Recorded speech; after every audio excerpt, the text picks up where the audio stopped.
Oi, pessoal, voltamos. Então, nós estamos aqui com a unidade 4, a última unidade aí dessa disciplina, né? Vai finalizar o conteúdo da disciplina. Para fazer a prova na próxima semana, é interessante que vocês façam aqueles exercícios do caderno, tá? E esse material que eu apresentei, né, em todas as aulas, ele é um resumo e algum complemento que eu fiz, tá? O interessante era sempre dar uma lida ali. Mas quando você for fazer a prova, você tem essa possibilidade de estar pesquisando, né? Então, vocês vão fazer a prova online da casa de vocês, não precisa ir para a faculdade. Na próxima quarta-feira, dia 30, se não me engano, alguma coisa assim. Beleza? Vamos então para a última unidade. Eu acho que nós vamos terminar a nossa aula mais cedo. E no final da aula, eu vou passar para vocês a atividade que vocês vão ter que fazer, valendo 4 pontos, tá? Uma atividade para ser entregue aí até o dia 7 de abril, se não me engano. 7 de abril é uma sexta-feira santa, né? Acho que foi 10. Depois eu vejo. Então eu falo para vocês. Então, olha só. Deixa eu só colocar aqui, se aparecer alguma mensagem. Ah, ó, foi bom eu ter visto aqui, que a gente falou que não tem acesso ao Blackboard. Tá? Por que a parte das mensagens aqui não está furunfando? Então, Geis, o que eu vou te aconselhar?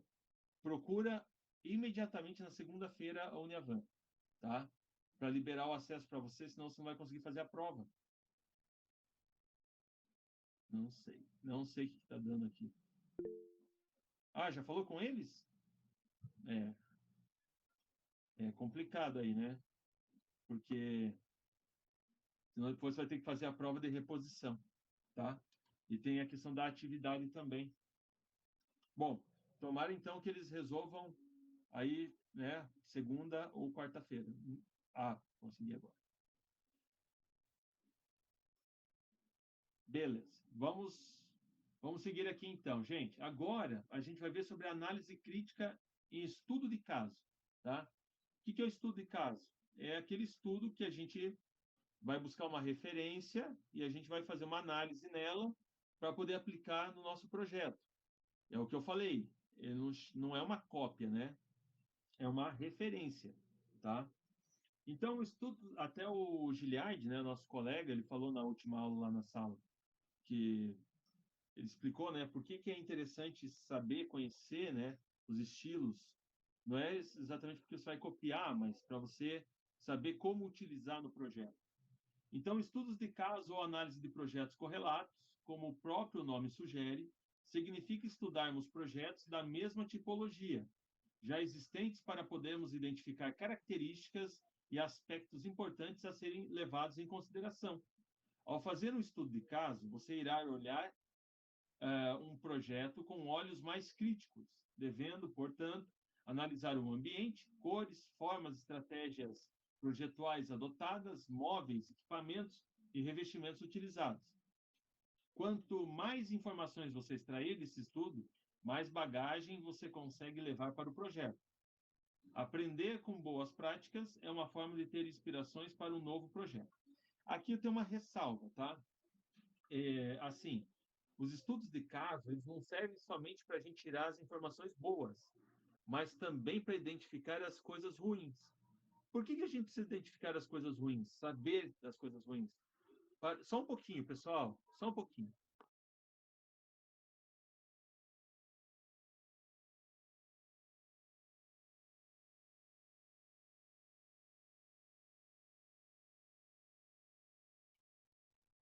Tá, obrigado. Então, o que acontece, ó, quando a gente traz coisas, identifica as coisas ruins, a gente evita de aplicar isso no projeto, beleza? E quando a gente vai escolher um referencial para fazer análise, não significa exatamente que você já sabe que tudo aquilo é bom, né?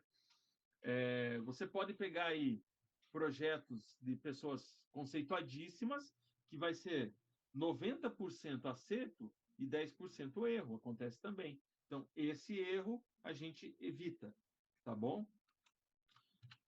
Então, o design de interiores raramente é feito de modo isolado, né? Porque é uma composição de elementos. Então, um projeto específico pode exigir que o designer desenvolva uma resposta a um programa de necessidades totalmente novo ou algum conjunto de circunstâncias sem precedentes. Mas, em geral, sempre aprendemos com o que já foi feito, tá? Sempre aprendemos. É assim, pessoal, nada cai do céu, tá? Ah, você está lá, de repente, vem aquela situação inspiradora, né? Ah, tá. Se acontecer isso um dia, não é que veio do nada.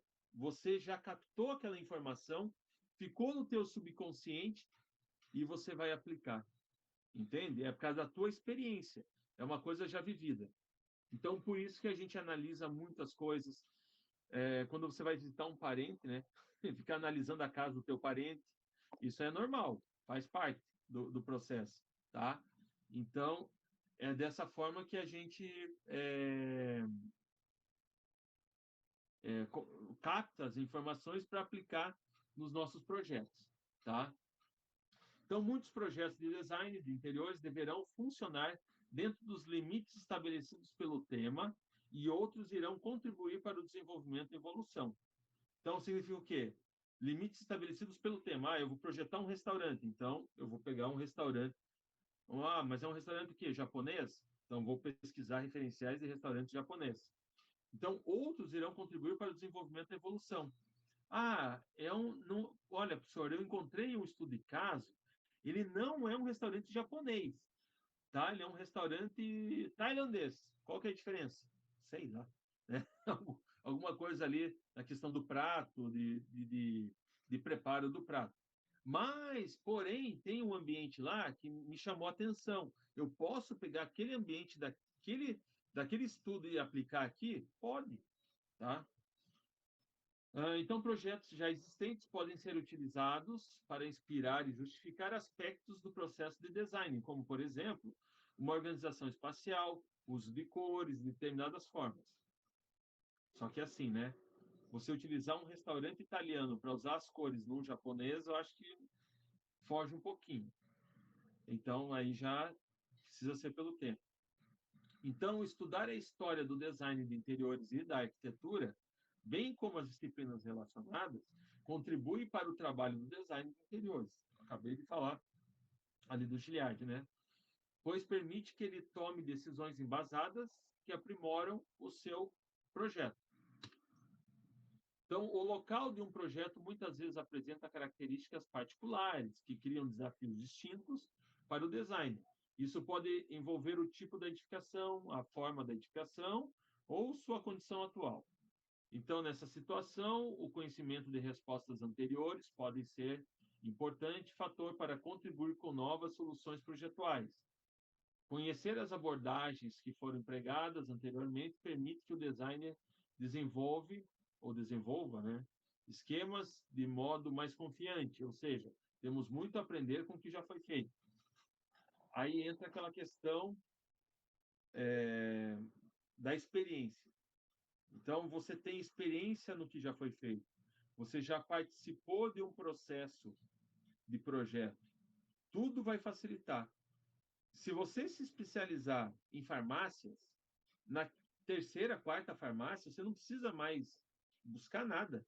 Você já vai saber aonde que a pia tem que estar, qual é o tipo do revestimento do material, como é que deve ser o banheiro, como é que deve... Entende?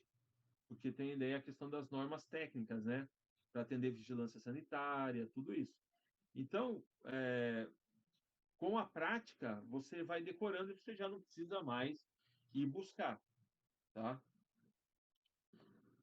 Então, a seguir, na próxima figura, né, que a gente vai ver ali, trazemos um exemplo de como as referências projetuais são utilizadas pelos estudos de caso. Em questão, apresentamos a Glass House, ou a Casa de Vidro, que foi uma casa desenvolvida pelo arquiteto Philip Johnson em 1949, considerada importante expoente da arquitetura modernista. Foi construída em New Canaan, nos Estados Unidos. Ó, está aqui então o projeto, tá?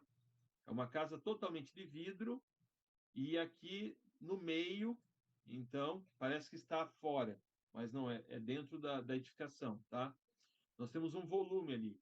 Que é isso, professor? É o banheiro. Então, olhando aqui na planta baixa, ó, essa parte aqui é o banheiro.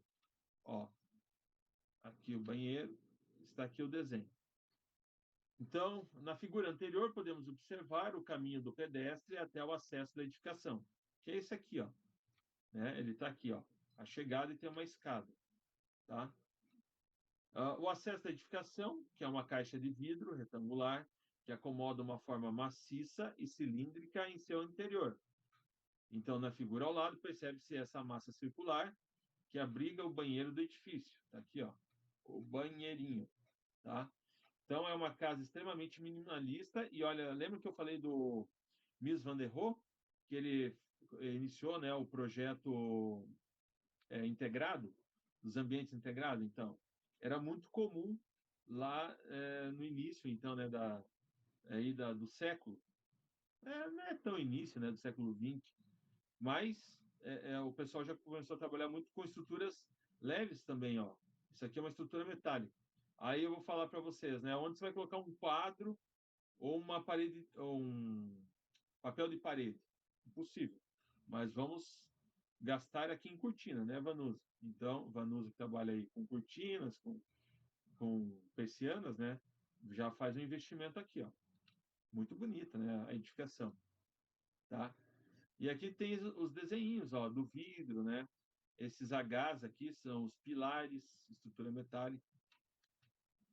Então, o maior precedente que essa edificação pode nos trazer é a concepção de um espaço dentro do outro, ou seja, o banheiro, né, a massa cilíndrica, ela está dentro da caixa de vidro, do retângulo. Nesse sentido, Xing comenta que este conceito de espaço dentro do outro diz respeito à forma como a arquitetura e o design de interiores são organizados e estabelecem relação entre os espaços públicos e privados e uma edificação. A proximidade ou distância entre os espaços também determina a relação das funções da edificação. Dessa forma, esse princípio serve para trazer harmonia ao projeto. Tá? Então, podemos perceber a relação e a organização entre os espaços com o conceito do espaço dentro do outro. Este conceito nada mais é do que projetarmos um ambiente inserido dentro do outro, como o Xing ali já o classificava, né? Como visto no exemplo ali da foto, da obra do Philip Jones. Então, para que isso exista de fato e que seja percebido, é necessário haver uma diferença de tamanho entre esses dois volumes. A forma pode ser diferenciada, bem como sua orientação em relação ao espaço original, tá? Então, se a gente pegar aqui, ó, a gente tem um cubo, né? Não, aqui está mais para um paralelepípedo, tá? Que é a edificação. E o banheiro está para a parte cilíndrica. Provavelmente a janela do banheiro deve estar para trás aqui, ó, e acima do telhado. Por isso que ela é mais alta. Ah, tá aqui, né? Desenho, tá?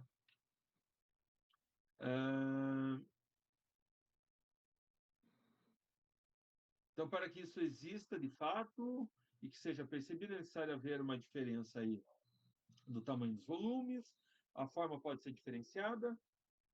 Então, muitos designers de interiores têm conseguido adotar este conceito em projetos de tipos diferentes e representando a massa cilíndrica através do uso de outros materiais, conseguindo ótimos efeitos, como podemos ver nos exemplos das duas próximas figuras, ó, né? Veja aqui, você tem um restaurante, aqui você vê que é um contorno, então o espaço é cilíndrico e aqui dentro ele acaba trabalhando com linhas retas, né? E aqui você tem parece um lobby aí de um hotel, você tem o espaço retangular, né? Aqui, ó, essas linhas retangulares. Aqui em cima o teto de gesso circular e o balcão de atendimento cilíndrico, né? Então, vistas exploratórias. Visitas exploratórias, de vistas exploratórias. Então, a visita exploratória é um método comumente utilizado para se ter um primeiro contato com o objetivo a ser estudado, ou, neste caso, projetado, e assim obter impressões próprias do espaço. Então, nada mais é do que você... Desculpa. A garganta já está judiada, né? Ontem, hoje tem a tarde ainda. Meu Deus. Então, essa visita exploratória nada mais é do que você ir no espaço, tá? Você ir no local. Então, vamos tomar, por exemplo, aqui... eu vou fazer o projeto de um restaurante italiano. Vamos conhecer um restaurante italiano. Aí você vai num restaurante de massas, começa a observar. Não, o projeto não é tão contemporâneo, tão modernista. Já remete mais ao estilo clássico, né? Por causa da Itália, de Roma, Mamma Mia, né? Mangiare, polenta, massa, pasta. Então, você já começa a trazer esses conceitos para o teu espaço. Ontem mesmo estava orientando o TCC, uma aluna vai fazer um projeto de um resort. Professor, como é que é o resort por dentro? Eu falei, vou te dar uma ideia. Você não quer se hospedar lá no Costão do Santinho? Passa um final de semana lá, tirar foto, mede, faz de tudo. Né? Então, é um jeito aí de você... uma aguinha. Eu aceito. Minha garganta está seca. Uhum. Obrigado. Tá? É água, tá, pessoal? Não é cachaça.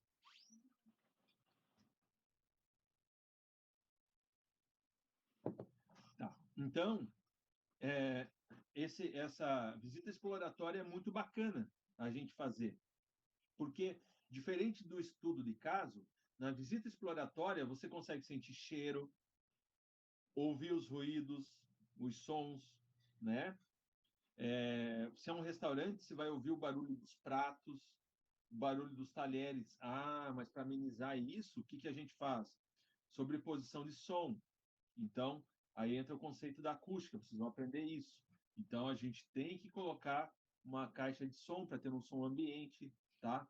Que não seja muito alto, é diferente de um bar, né? O bar tem uma música ao vivo ali, já um pouquinho mais alta.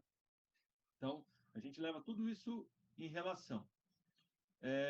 Aí aqui no texto, né, que é do caderno lá, é comentado, o objetivo aí de sua utilização deve-se também à possibilidade de observar o funcionamento do estabelecimento, registrar dados referentes às atividades, usuários e fluxos, através da verificação de aspectos positivos e negativos do espaço. Então, eu coloquei exemplo ali, a visita de um restaurante ou de um hotel.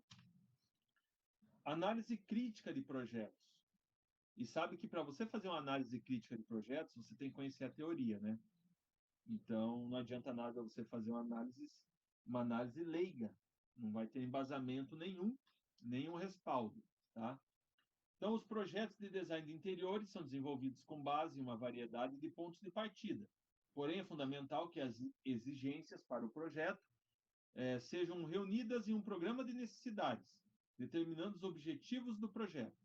O programa de necessidades é um documento escrito que serve como início de uma jornada por meio do qual pensamentos, palavras e imagens são trazidas em uma realidade construída, tá? Então, quais são as necessidades, os objetivos que você tem que atingir dentro daquele ambiente, daquela proposta? O modo como uma atividade é realizada, organizada, tem impacto direto nas exigências espaciais do interior que acomodará. Portanto, o desenvolvimento da organização de um espaço envolve tomadas de decisões sobre muitos elementos complexos. O tamanho dos espaços, seu formato e características influenciam todas as atividades que serão desenvolvidas, né? Então, veja a responsabilidade que você tem sobre o projeto, sobre a implicação que vai ter na qualidade de vida das pessoas que vão utilizar esse espaço, tá? O design de interiores deve pensar no planejamento desse espaço, envolvendo todos esses elementos importantes. Dessa forma, sempre que formos realizar um projeto novo, é importante buscar referências de projetos precedentes, de mesma tipologia, para investigar como os problemas foram resolvidos. Assim, teremos mais embasamento teórico e técnico, que nos ajudará a conceber e desenvolver novas ideias para o projeto problema.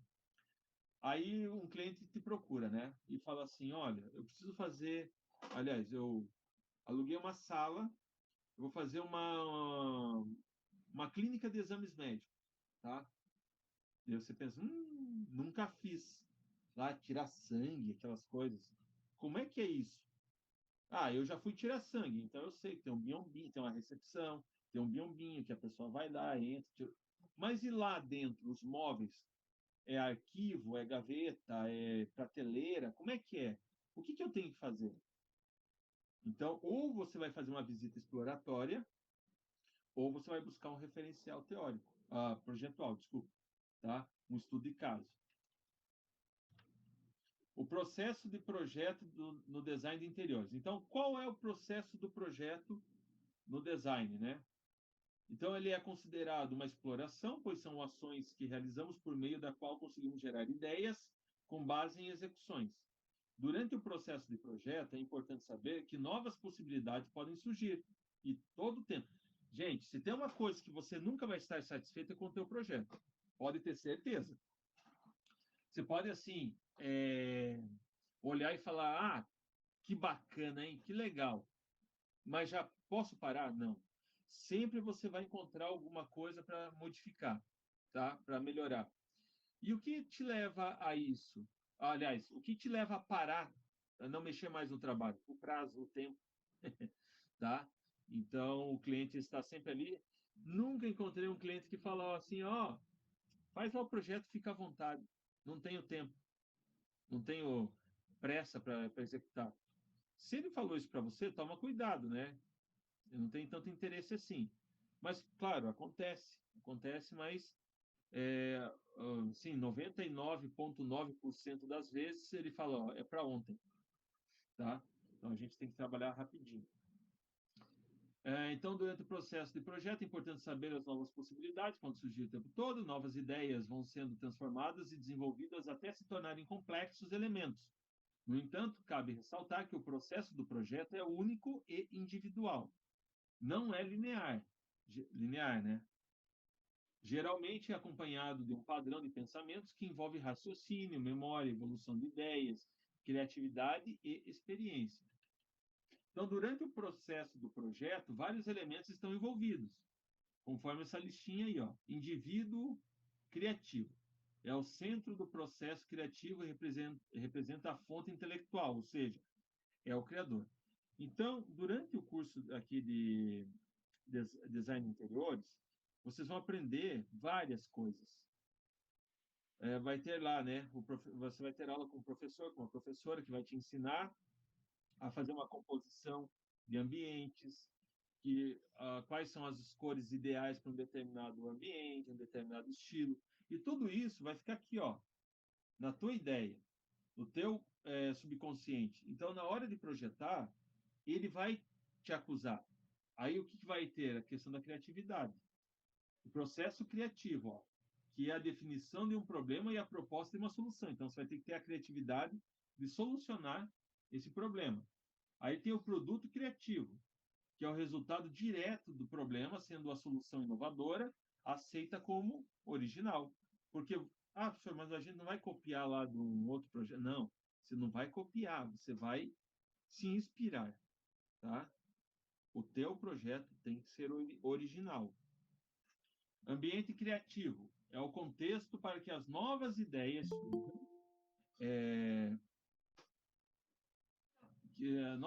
surjam, influência diretamente a criação.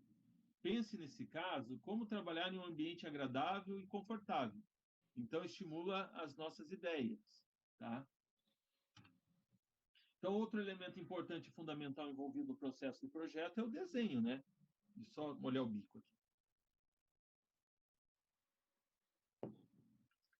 Então, saber desenhar é importante, fundamental.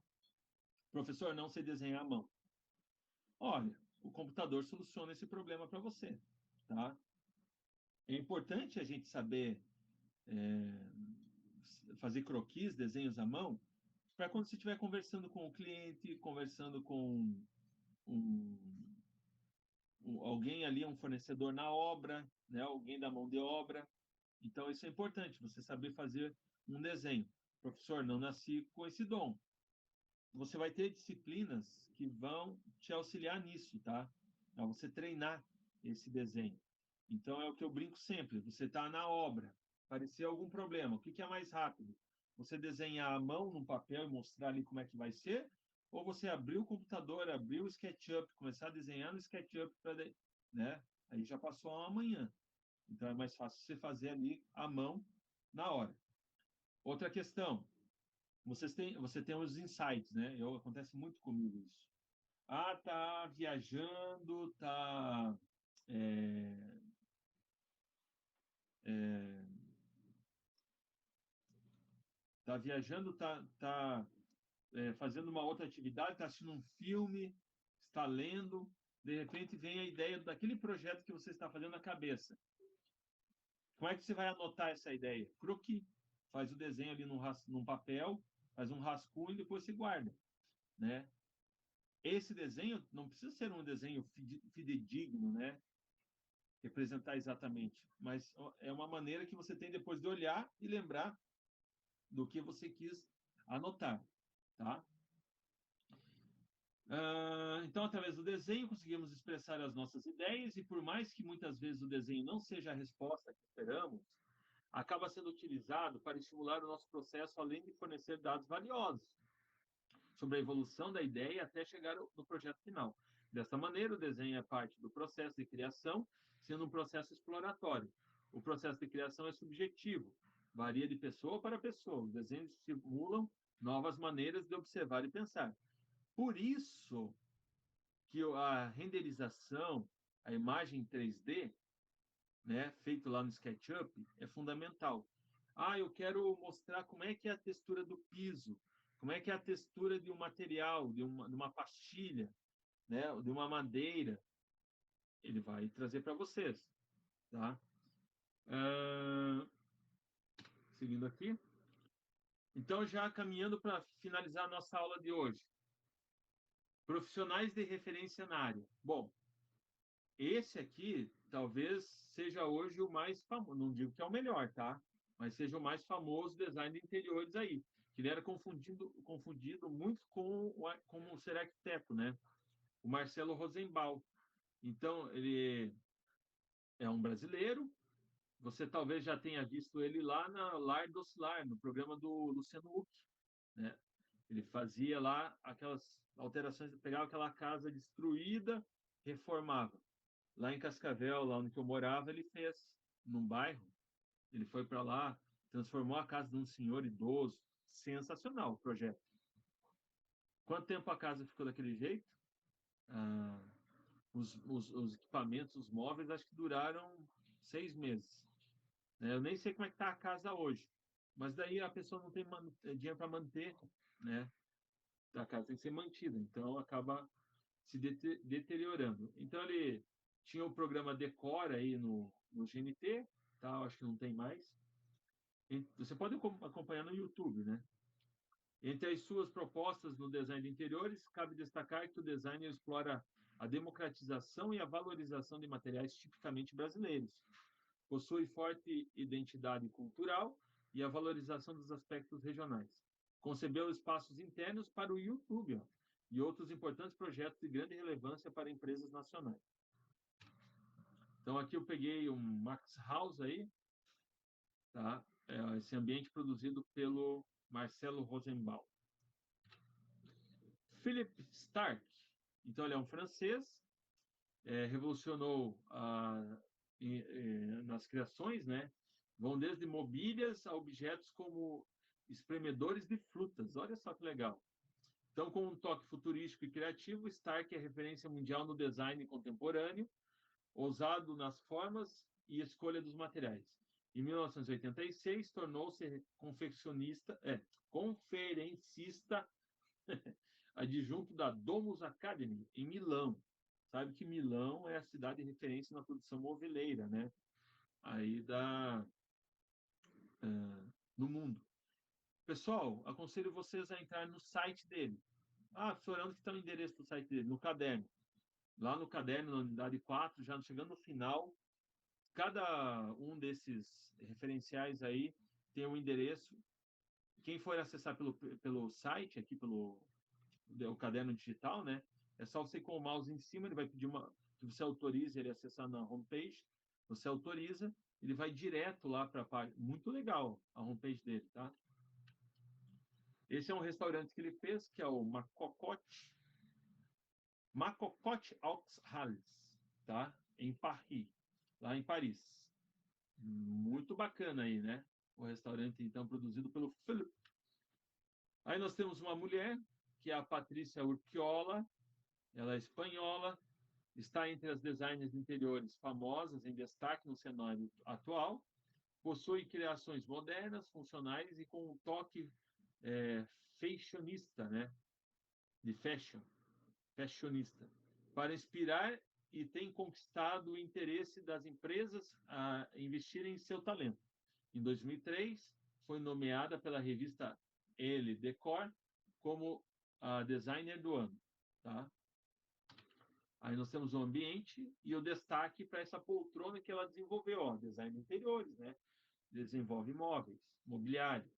Então aqui você tem uma poltrona giratória chamada Smoke, tá? Nesse ambiente aí criado por ela.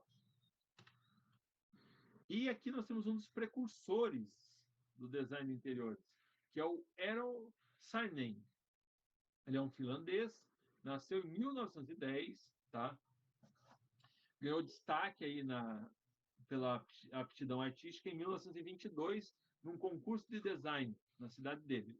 Ele só tinha 12 anos, ó, já tinha ganhado um concurso. Em 1923 se mudou com a família para os Estados Unidos e, em parceria com a empresa Kinnell, de Nova York, desenvolveu várias peças de mobiliário, dentre elas a cadeira Tulipa, considerada um clássico no design industrial.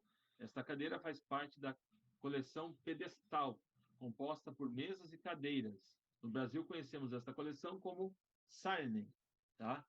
Olha aqui, ó. É esse conjunto aí, essa coleção Pedestal. Então que ele ganhou esse prêmio, né?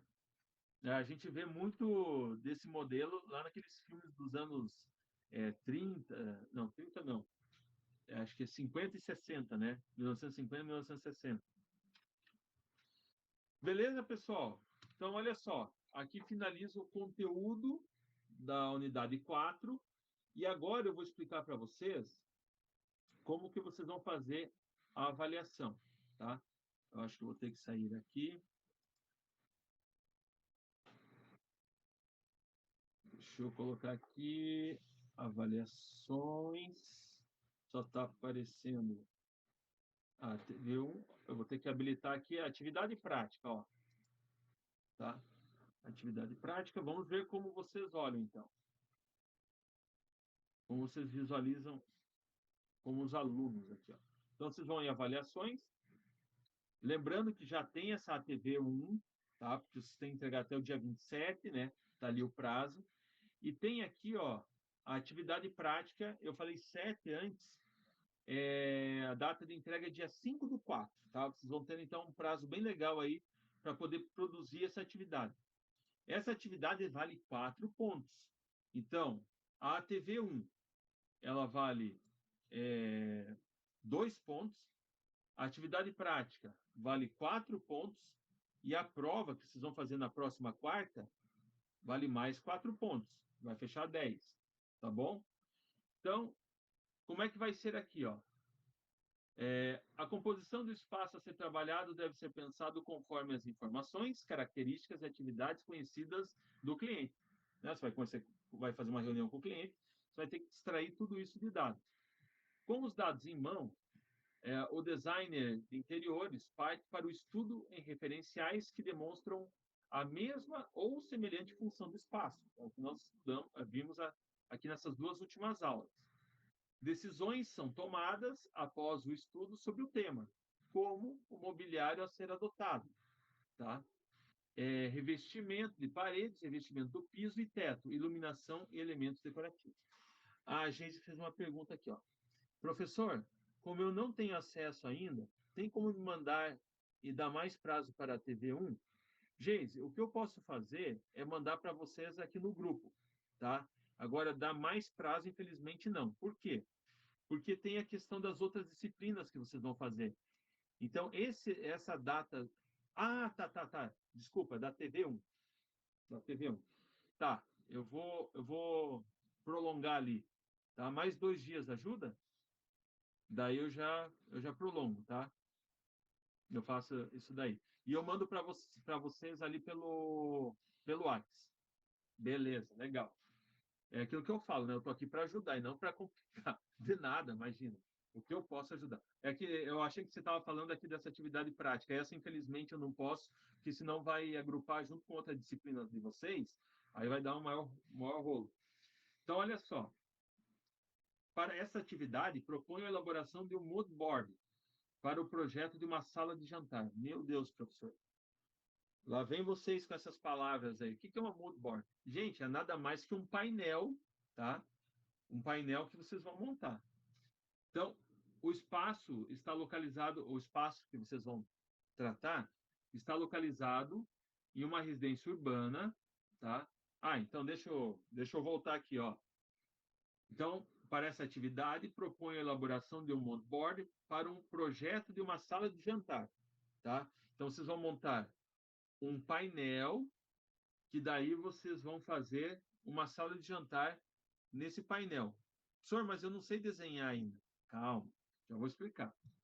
Então, o espaço está localizado em uma residência urbana com uma grande abertura, que é uma janela, para o leste. Por que eu coloquei para o leste? É onde o sol nasce, certo? O sol nasce a leste. Então, por isso que eu marquei ele, fiz questão de marcar. Nesse caso, os ruídos produzidos pelo meio urbano não afetam o local. Então, ele está localizado ali num centro urbano, mas os ruídos não vão influenciar no local. O imóvel está localizado na cidade de Itapema, em um condomínio conhecido como Yacht Club Itapema. Tá? Aonde que é o Yacht Club? É aquela praia ali perto aquele condomínio residencial perto do Plaza, né? Foi ali que eu escolhi, tá? O estilo do espaço a ser trabalhado é por sua conta. Então, são vocês que vão escolher qual é o estilo do projeto. Se vai ser contemporâneo, moderno, rococó, barroco, é você que vai escolher, tá?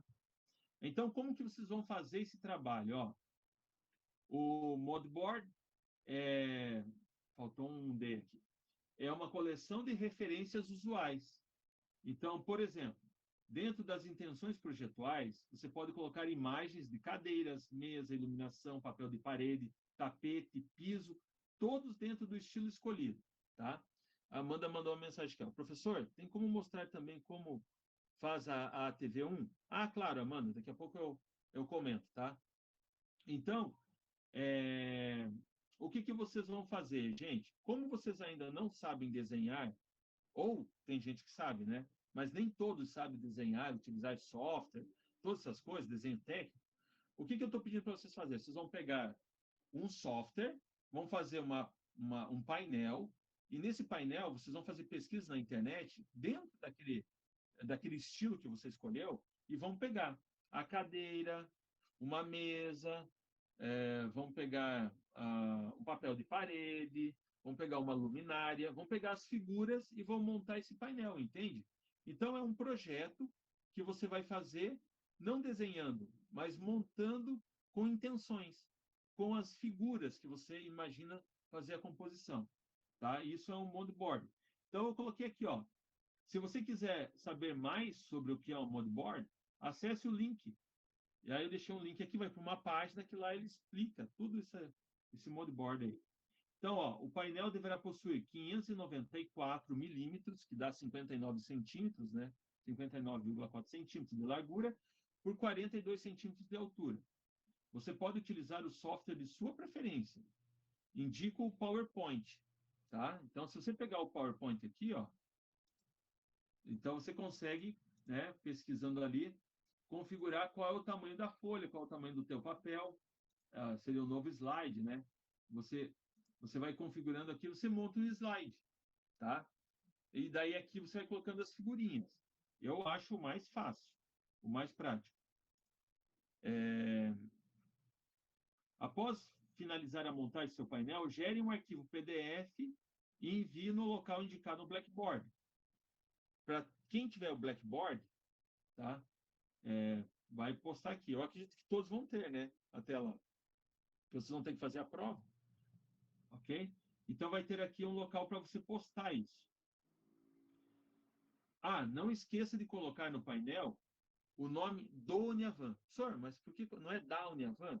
Não, é do Uniavan, porque é Centro Universitário Avantes, traço Uniavan. No começo, meu Deus, eu falava Uniavan, Uniavan, aí o pessoal lá de dentro, né? Não, passa aqui no Uniavan. Eu falava, mas no Uniavan?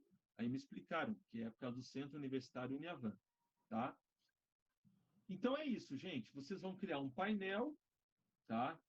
Abre aqui o PowerPoint, né? Vou colocar aqui um novo aqui.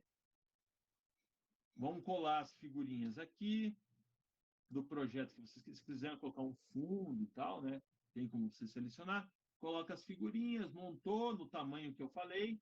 Vem aqui no arquivo, vai em salvar como, vai procura aqui, ó. Aí você escolhe como PDF. Ó, coloca PDF, beleza, vai salvar um PDF. Pega esse arquivo, né? E posta aqui no Blackboard. Está entregue o trabalho, tá bom? Então, esse é o trabalho aí que vale 4 pontos. É um trabalho bem bacana. Então, vocês têm bastante tempo. Não deixe para fazer em cima da hora. Tem que fazer legendas dele ali ou somente figuras? Ah, boa pergunta. Eu acho que você pode colocar, Amanda, tipo assim, um nome, né? Colocar um nome, tipo cadeiras, nome tal, a marca da cadeira. É legal, mas fica por conta de vocês, tá? Se vocês tiverem dúvida e quiserem me procurar antes, pode também fazer isso. Professor, ó, eu estou fazendo lá o painel. Posso te enviar para você ver se está legal? Pode, né? Me manda. Então a gente vai ter o grupo ali da disciplina, até fechar a disciplina lá, eu postar as notas finais, tá? A gente vai ter o grupo ainda da disciplina, né? E depois também, eu sou um cara que, quando vocês tiverem dúvida e quiserem me procurar, estou sempre à disposição. Beleza? Vamos ver a TV1 também? Então, ó, a TV1, visualizar.